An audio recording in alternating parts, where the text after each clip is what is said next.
খুব অতি দ্রুত একটা নির্বাচনকালীন সরকার অথবা তত্ত্বাবধায়ক সরকার গঠিত হবে এবং এটা হওয়া উচিত। আপনার এই নির্বাচনটা একটা নির্বাচন নয়, এটা একটা যুদ্ধ।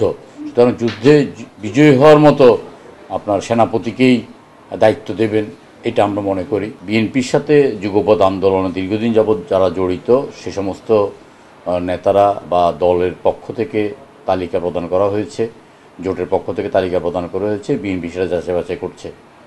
তবে ইতিমধ্যেই আপনার বিভিন্ন শীর্ষ পর্যায়ের নেতাদেরকে গ্রিন সিগন্যাল বলেন অথবা আপনার কনফার্মেশন বলেন, সেটা দিয়ে দেওয়া হয়েছে এবং বলেছে যে নির্বাচনী ময়দানে একেবারেই কঠিনভাবে ঝাঁপিয়ে পড়ার জন্য এবং বিভিন্নভাবে তাদেরকে বিভিন্ন রকমের টিপস দিয়েছে কিভাবে নির্বাচনটা করা দরকার, ঘরে ঘরে যাওয়া দরকার, মহিলাদের সাথে নিয়ে আলোচনা করা দরকার, উঠান বৈঠক করা দরকার, কর্মীদেরকে আরও সম্পৃক্ত করা দরকার ইত্যাদি ব্যাপারে কথা বলেছে।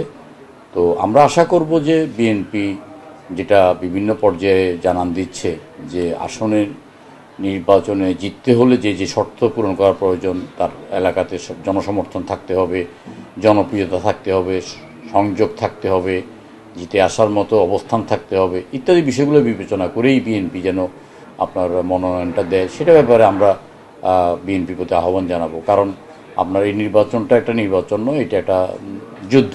সুতরাং যুদ্ধে বিজয়ী হওয়ার মতো আপনার সেনাপতিকেই দায়িত্ব দেবেন, এটা আমরা মনে করি এবং বিএনপি ঠিক সেভাবে আগাচ্ছে। তবে আমাদের কথা হলো যে যত দ্রুত সম্ভব, যত দ্রুত একটা মুহূর্ত সময় নষ্ট না করে ব্যাপারটা সুরাহা করে দেওয়া দরকার।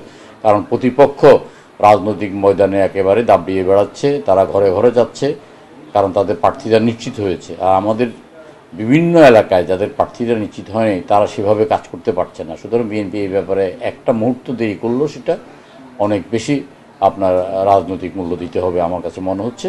তবে আপনার জোট করবে, মহাজোট করবে, এগুলো বিএনপির সিদ্ধান্ত এবং বিএনপি যত বেশি রাজনৈতিক দলকে সম্পৃক্ত করতে পারে, জিতে আসার মতো যত বেশি প্রার্থীকে বিএনপির সঙ্গে নিতে পারে, সেটা অবশ্যই রাজনৈতিকভাবে বিএনপির অনুকূলেই তার ফলাফল যাবে এবং আমরা এই ব্যাপারে আমাদের কোনো রকমের দ্বিধাদ্বন্দ্ব নাই। আমরা চাই যে বিএনপি একটা মহা ঐক্যজোট গড়ে তুলুক। এই ব্যাপারে আপনার বাংলাদেশের জনগণও চায়, বিএনপিকে ক্ষমতা দেখতে চায় এবং ক্ষমতা যাওয়ার জন্য যাদের সাথে ঐক্য করার প্রয়োজন বিএনপি তাদের সাথে ঐক্য করুক। এই ব্যাপারে আমরা যারা যুগপৎ আন্দোলনের রাজপথের সাথী, আমাদের মধ্যে কোনো দ্বিধাদ্বন্দ্ব নেই। বিভিন্ন রাজনৈতিক দলের বিভিন্ন কৌশল থাকতে পারে এবং রাজনীতি চিরশত্রু বলতে কিছু নেই, চিরমিত্র বলতে কিছু নেই। এনসিপি একটা নতুন এবং নবীন রাজনৈতিক দল, তাদের মধ্যে অভিজ্ঞতার অভাব আছে এবং তাদের মধ্যে অভিজ্ঞতা চাইতে আবেগটাকে তারা প্রাধান্য দিচ্ছে। তারা আবেগ পরিহার করে বাস্তবতাকে মেনে নিয়ে যারা যে সিদ্ধান্ত নেবে সেটা জনগণের কল্যাণের জন্য সেই সিদ্ধান্ত হোক, সেটাই আমরা চাই। তারপর একটি বিশেষ রাজনৈতিক দল আছে, তারা মানে ক্ষণে ক্ষণে রং পাল্টায়, আপনার যখন যার তখন তার, সেখান থেকে সরে এসে আপনার এনসিপি যদি আপনার জাতির স্বার্থে বৃহত্তর ঐক্যতে সামিল হয় তাহলে অবশ্যই আমরা স্বাগতম জানাবো এবং তাদেরকে আমরা আমাদের আপনার হৃদয়ের সমস্ত ভালোবাসা দিয়ে আমরা তাদেরকে বরণ করে নেব। যুগপৎ আন্দোলনের বেশ কিছু সিনিয়র নেতাদেরকে সরাসরিভাবে জানিয়ে দেওয়া হয়েছে নির্বাচনে পূর্ণ প্রস্তুতি নেওয়ার জন্য। আমাকেও বিএনপির একেবারে দায়িত্বশীল জায়গা থেকে টেলিফোন করে অথবা সামনাসামনি মিটিং করে আমাকে জানিয়ে দেওয়া হয়েছে পূর্ণাঙ্গ মানে প্রস্তুতি নেওয়ার জন্য নির্বাচনের, এবং তারা কিছু নির্দেশনা দিয়েছেন এবং সেই মোতাবেক আমি কাজ করছি এবং ইনশাআল্লাহ আমি আশা করি যে আমরা সবাই মিলে সফলকাম হব। এটার এখনও চূড়ান্ত সিদ্ধান্ত হয়নি কে কোন প্রতীকে নির্বাচন করবে।